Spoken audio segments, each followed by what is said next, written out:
le monde tourne. Direction la Birmanie, refusant de tirer sur leurs concitoyens. Les informations pullulent. Tout de suite, voici les informations. C'est le moment d'ouvrir la page internationale avec Erlich Dorelas depuis Boston, Massachusetts.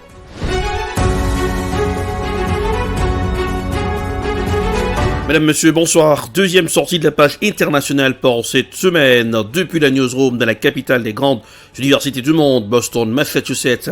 Erlich Dorelas pour la présentation. À Jacques Maël pour présenter ce grand journal. Joannel François et Smith Jean-Julien. Roubans assure les manœuvres techniques. Bonsoir aux auditeurs de la radio évangélique Hosanna 102.3 FM. À Jacques Maël.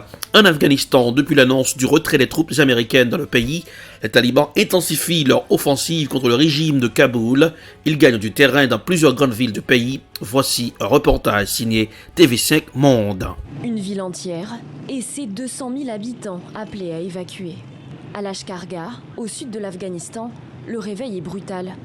Dans un message audio diffusé mardi par la chaîne nationale afghane, le général de l'armée Sami Sadat annonce vouloir déloger les talibans de la ville.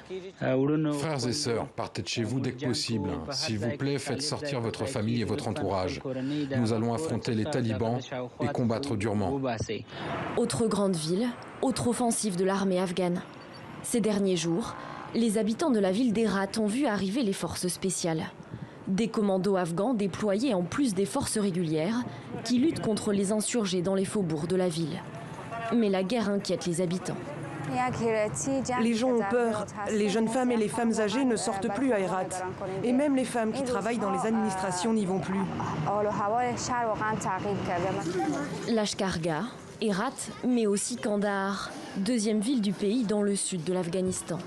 Les talibans y ont accru leur pression ces derniers jours, en prévision du retrait des troupes étrangères d'ici le 31 août. Avec le départ des Américains, c'est la population qui paie, se désole publiquement le président afghan Ashraf Ghani.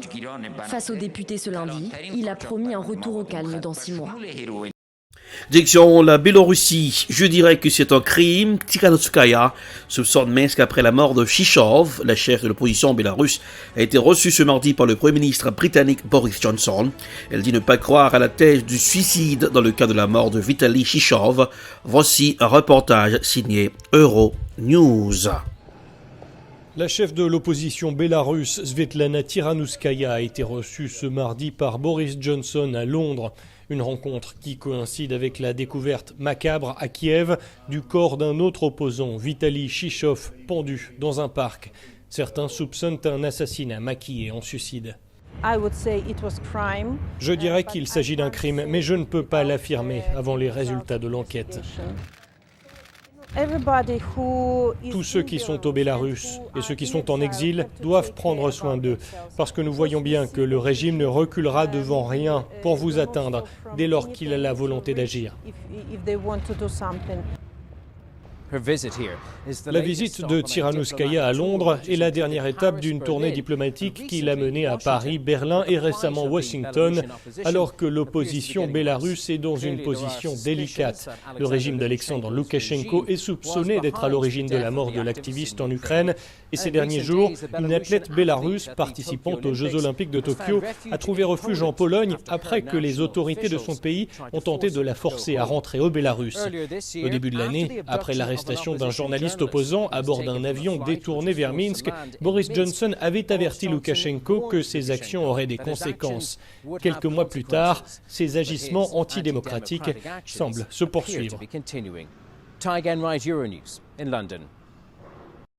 Au Mali, le Premier ministre dit que le calendrier de retour des civils sera tenu.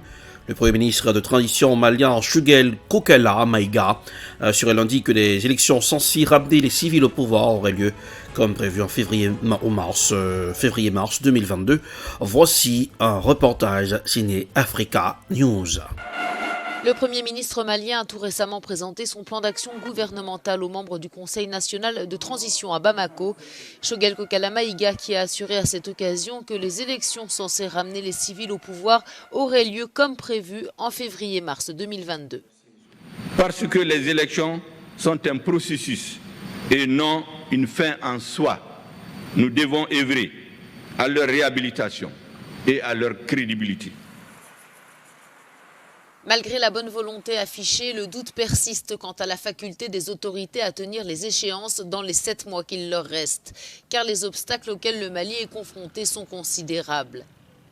La propagation djihadiste et les violences de toutes sortes vont de pair avec de graves crises politiques et sociales. Le Mali a encaissé 2 coups d'État militaires en 1 an. Les militaires qui restent les maîtres du pouvoir dans l'actuelle période transitoire.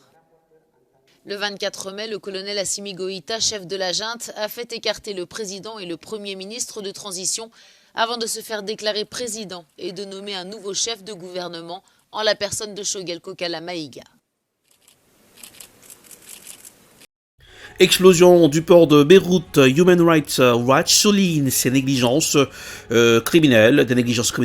Plusieurs responsables libanais ont anticipé et accepté tacitement les risques mortels posés par le nitrate d'ammonium stocké dans le port de Beyrouth à l'origine de la double explosion meurtrière du 4 août 2020, dénonce Human Rights Watch dans un rapport publié mardi. Voici un reportage signé France 24.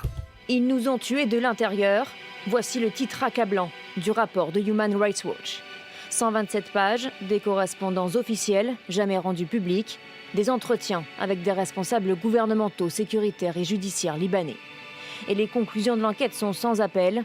Des preuves impliquent de hauts responsables sur fond de corruption de longue date et de mauvaise gestion du port.